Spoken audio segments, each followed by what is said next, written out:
if you had to sum up your teaching in 1 or 2 sentences, what would they be?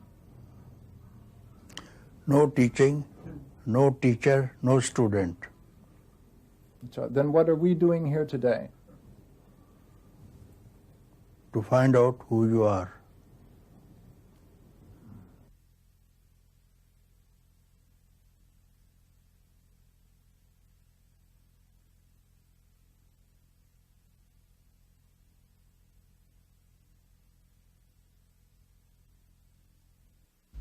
The first question, Papaji, is who are you?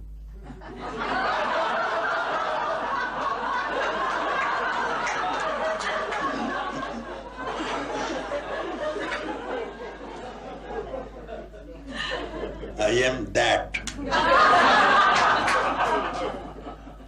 From where you, me, she, he, all the rest emerge from. I am that.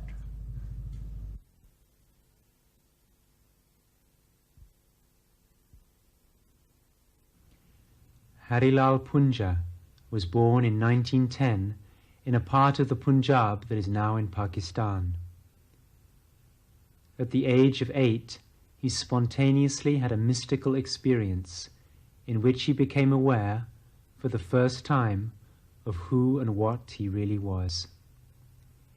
It was a transcendent experience of peace and happiness.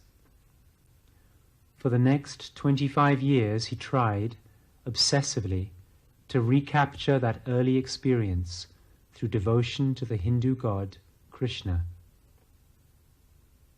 He had many visions of God, saw many famous Indian saints and gurus, but no one he met was able to give him the direct experience of God that he craved. Then, in 1944, at the age of 34, he went to the ashram of Sri Ramana Maharshi, one of India's most famous and respected gurus. I had entered the ashram and then all was quiet. All was quiet, and this man is quiet, incarnation of silence itself, not speaking to anyone. But then it was tremendous silence. I never saw anybody so silent, you see. So the people who go there, their mind doesn't enter the hall. He sits quiet and silence was there. So what he taught was to keep quiet. On the day you finally got it with Ramana Maharshi, what exactly was happening? I was a devotee of Krishna from childhood. Devotee of Krishna, so that Krishna even would manifest in physical form. I could see with the senses, as I see other things, so much attached. After spending some 4 days in Adi Annamlai on the other side of the mountain, Arunachala, then Maharishi asked me where you had been. I said, on the other side, staying by myself and playing with Krishna. Oh, see, very good, you have been playing with Krishna? Yes, sir, I was playing with Krishna. He is my friend. Do you see him now? No, sir, I don't. So he said, what appears and disappears is not real. It's not real. The seer remained. You saw him, he disappeared. You remain, same seer. Now you are here also. Seer remained. Now find out who the seer is. So it was a word only, no? It was a word. But then it struck me. I became the seer, you see. Some seer I saw. And this seer was beyond all, you see. As Sri Ramana looked at him, silently transmitting peace, Punjaji suddenly became aware of his own inner reality, the abiding, formless presence which is the source and substance of all that exists. Hindus call this the self, but it has nothing to do with the mind or the personality. It is, instead, the common ground, the continuous presence that abides timelessly and formlessly as the real nature and heart of all beings. For the last 45 years, Punjaji has been helping others to dispel the illusions they have about themselves, so that they too can be aware of that abiding presence that has been his own unshakable experience since the moment of his own enlightenment. His methods are unconventional but traditional. In face-to-face encounters with seekers, he challenges all of their most basic assumptions and drives them back to an awareness of who they really are. Let there be peace and love among all beings of the universe. Let there be peace, let there be peace. Om Shanti, Shanti, Shanti. Namaskar, Namaskar. Welcome to Satsang. Some friends are very new to Lucknow Satsang, so let me introduce what's going on here. You are here for the first time to something very new, and I am not going to give you any method, any way that you have tried, and it has not paid. No one tells you what is here, now. Here and now, within your own heart. To return to your own heart, I don't think you need any search, any practice, any method. You sit on meditation, you project something, the benefit of meditation, enlightenment, is some future date. But who is the meditator? No one knows who is the meditator. You work on meditated upon object of meditation. But this is neither the subject nor the object. It is that itself. And that is already here. I am very happy to go back to my country and to spread your message, laughing, dancing, singing.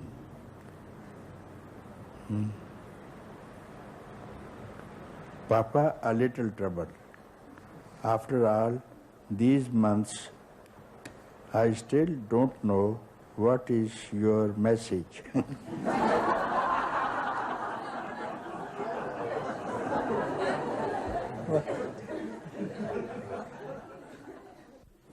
Very good. You tell him. This is enough for you.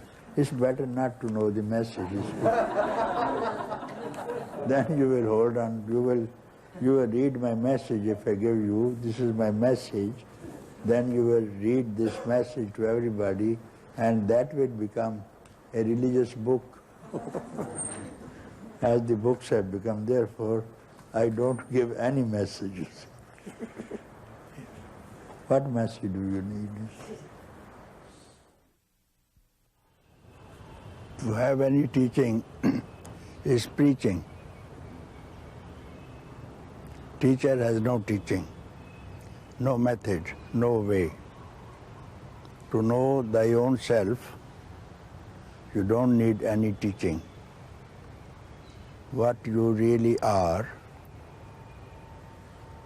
always you are that itself. No one is going to teach you. You have to realize who you are, here and now, this moment. Papaji, people in the West are being continuously bombarded with spiritual advice. All kinds of gurus and groups are telling Western audiences, join us and you will be happy. What exactly is different about your message, and why should anyone listen to it? They advise the people to destroy them. To destroy them, and I tell them to reject those teachers and preachers and come to me. I will give you good advice. Don't listen to anybody's advice, neither to my advice. Peep within you and listen to your own voice. What do you hear? Don't listen to any advice, because any advice belongs to the past. So there's no advice to know thyself. So don't listen to anybody's advice. You keep quiet. This is the best advice. I give advice, keep quiet. Don't think and don't make any effort. This is my advice. And if you follow it, you have done very well for you and for everybody and all the beings of the world. So following any advice, except the advice be quiet, takes you away from the self and not towards it. Of course it has, because it takes you to the past. Many people have tried to be quiet, to be still, and they haven't succeeded. What are they doing wrong? To give up the intention to keep quiet. If they can't keep quiet, give up the intention to keep quiet, then what will happen? There's no object in the mind, no person, no thing, no concept that can return you happiness and peace of mind. So I just tell them, give them this information. Don't look here, there, anywhere. Peace is within you and within the heart of all beings. So you keep quiet, don't look anywhere, don't allow your mind to abide anywhere, and you will see that it is peace, happiness itself. That is the fundamental truth, and every being in the world is happiness itself. Papaji, I think that most people who come to see you would say that you're giving out something more than information.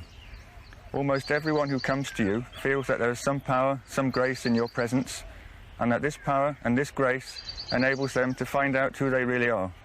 Do you have any comment on this? Definitely, I am pointing out at their own self, which is the fountain of the grace, of love, of beauty. Here rises the love and peace also. Just point them out.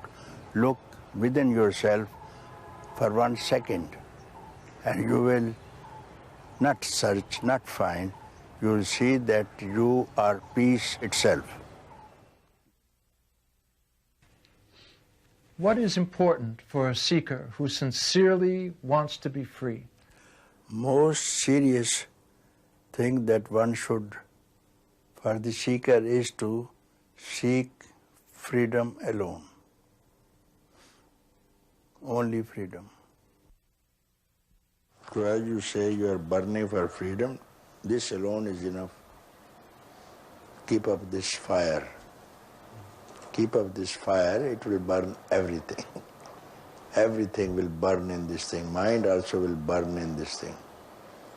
Whole universe will be consumed in this like wildfire in the forest, you see. Wildfire, conflagration in the fire is caused by itself in the forest. By rubbing one tree against the other tree, the fire is there. So that fire eats away the whole forest, and finally itself keeps quiet, you see. Yeah. So keep up this fire. This fire generally I don't see in any face. I don't see this fire in any face. There's fire to have things. Fire for persons, fire for objects, that fire I have seen. But fire for freedom is yet to be seen. That's a very different fire. It doesn't burn. It doesn't harm a person. So it rises here and there. Very rare person will have this fire, okay? Welcome. Keep it up, you see. And pour more benzene on it. Do we need to believe in anything, Papaji? Do we, for example, have to believe that the Guru's words are correct? Do we have to believe that we can attain freedom? Do we have to believe I am already free? What are the minimum number of things that we have to believe in? Yes, of course. You need faith. Faith in your own self, that I am free. If you at all want to believe in faith, this is the best faith you can have. I am already free. When you can have a faith, I am suffering, I am bound, why not to have the best faith, then I am free? What difference does it make? It is the I am in you which is always free. When I speak, you are already free. It's not that your body is already free. That's how you mistook it always. So it is that which is already free. I am that I am. Keep still and know I am that I am. That's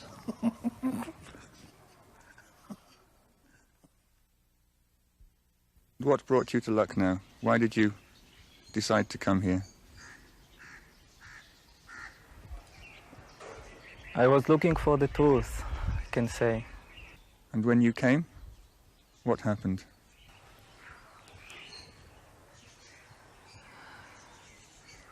I sat in front of him and all my body felt his immensity. And then I told him that I feel a lot of pain. And then he told me, when is your pain now? And in this moment, the mind dropped. I dropped myself. I was no more there. And what was there was something totally else. It was just it. It was just, yes, this is who I am really. This is who I am. I need nothing else. Nothing else matters. And this was so much love there, and happiness and peacefulness.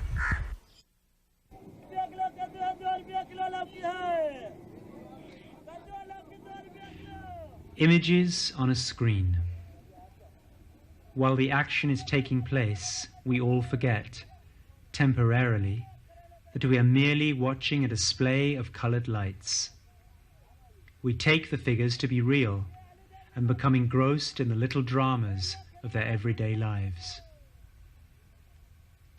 Occasionally, we become aware that we are watching, that the pictures are not real, that they are just images on a screen. When this happens, we subconsciously differentiate between what is real and what is unreal. The man watching in his chair assumes, I, the observer of this film, am real. The pictures on the screen, they are not real. Now step back one stage further. Here is a new film. The original observer and the film he was watching are both now displayed on the same screen. The observer, who formerly thought himself to be real, is now just as unreal as the film he was watching. Now, what is real about this picture? What here is permanent?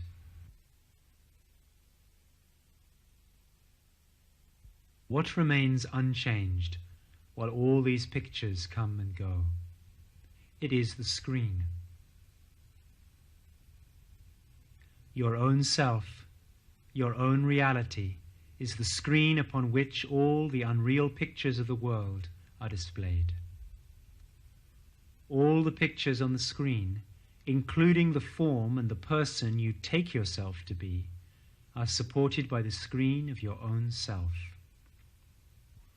When you recognize yourself to be the substratum, the screen, and not the name and form which appear upon it, you are free. Okay. If there is a fire in the movie, it will not burn the screen. If there is water, the screen will not get wet. When you discover who you really are, when you discover that you are the screen of consciousness and not the images that appear upon it, you are untouchable, indestructible. You are free.